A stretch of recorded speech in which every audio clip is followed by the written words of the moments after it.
प्रतिदिन जाने वाले को, और एक और चीज अपने स्मरण में रहे, अगर शिव के मंदिर नहीं जा सकते तो अपने घर में जो शिवलिंग है उस पर जल चढ़ाओ।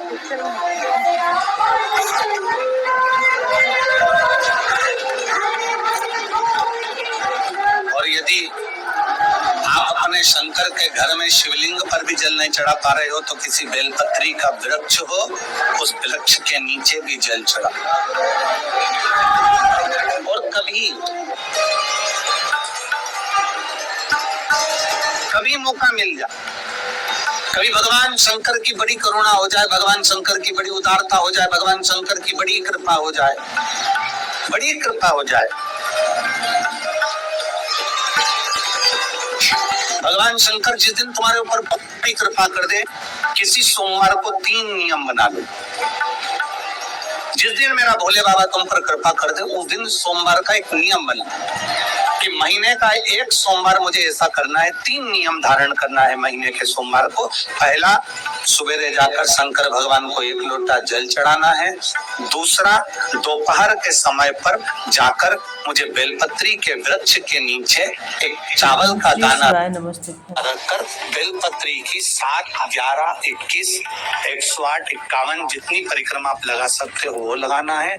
और तीसरा, बेलपत्री के वृक्ष के नीचे और शंकर के मंदिर के दरवाजे पर मुझे एक घी का दीपक लगाना है। बस ये 3 नियम जिसने महीने में एक बार ले लिया, समझ लो उसको पीछे हटने की जरूरत ही नहीं, वो आगे ही बढ़े।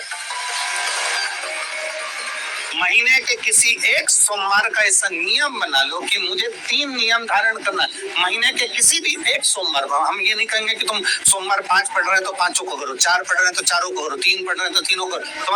तुम तो महीने का एक सोमवार का नियम बना। और मेरी जीजियों से, मेरी बेटियों से जो विदेश में रह रही हैं, जो कहीं बाहर रह रही हैं, कहीं बड़े शहर में रह रही हैं, जो रोज मंदिर नहीं जा सकते, हर किसी महीने के एक सोमवार को भी ये नियम निर्धारण कर सकते, तो उनसे कहेंगे कि 3 महीने में एक सोमवार का नियम बना लो। 3 महीने में नहीं बना सकते तो 6 महीने में एक सोमवार का नियम बना लो। और 6 महीने में नहीं बना सकते तो 1 साल में एक सोमवार का ऐसा नियम बना लो कि मैं साल का एक सोमवार ऐसा रहूंगी कि सुबह सोमवार के दिन मंदिर में जाकर जल चढ़ाऊंगी, दोपहर में जाकर बाबा को एक अक्षत का दाना रखकर, अक्षत का मतलब है कि बाबा मेरी दिनों दिन उन्नति करना। बेलपत्री के वृक्ष के नीचे जो अक्षत रखा जाता है वो उन्नति के लिए रखा जाता है। शंकर के शिवलिंग पर जो अक्षत रखा जाता है वो रोग मुक्ति के लिए रखा जाता है। अशोक सुंदरी पर जो अक्षत रखा जाता है वो संतान प्राप्ति के लिए रखा जाता है। षडानंद कार्तिकेय की ओर जो अक्षत रखा जाता है वो हमारे बच्चों की सुख समृद्धि के लिए रखा जाता है।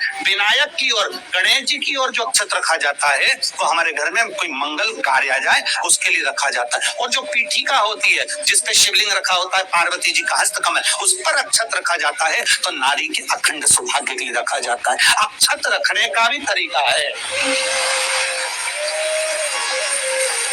एक चावल का दाना कहाँ रखा जाता है, क्यों रखा जाता है, कैसे रखा। अब कई लोग कहते हैं गुरुजी ये शिव महापुराण में आप ये नियम बताते हो, तरीका बताते हो। हम तो उनसे कहेंगे डॉक्टर के पास जाओगे तो डॉक्टर भी गोली लिखकर ये नहीं कह देगा कि ये सारी गोली एक साथ खा जाओ।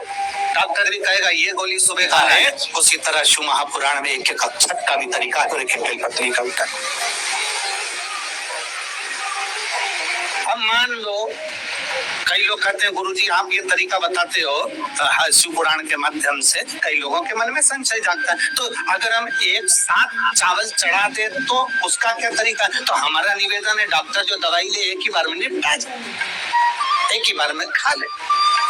दवाई एक बार में पूरी खा गए असर नहीं करेगी, इसमें डॉक्टर का कोई दोष नहीं है। उसने तो बताया था ऐसे लेना ऐसे लेना, और तुमने मैं डॉक्टर साहब ने पूछा दवाई पूरी ली, शाम की दवाई भूल गई थी, सवेरे की दवाई भूल गई थी, ये दवाई भूल गई थी। डॉक्टर कहेगा हमने तो नियम बताया तब तुमने नहीं खाई, तो असर कहाँ से करेगी? तुम असर कब करती है? जब हम पूजन के तरीके को जान जाए, जब हम अर्चना के तरीके को जाए। आप साल भर का एक सोमवार निकाल लो, 6 महीने का एक सोमवार निकाल लो, 3 महीने का एक सोमवार निकाल लो, महीने का एक सोमवार निकाल लो, अपने से दिल में बन जाए तो एक सोमवार ऐसा निकालो जिसके 3 नियम धारण हो। पहला, उसी सोमवार जिसको कर रहे हो उस दिन सुबह जल चढ़ाना। दूसरे, दोपहर के समय पर जाकर बेलपत्री के वृक्ष के नीचे चावल का दाना रखना और परिक्रमा बेलपत्र की जितनी तुमसे बन जाए, जितनी तुम्हारे शरीर की कैपेसिटी, जितना तुम्हारा शरीर चलते बन जाए। हम तो ये भी नहीं कहते कि तुम भूखे रहकर भगवान का भजन करो, हम कभी नहीं करते।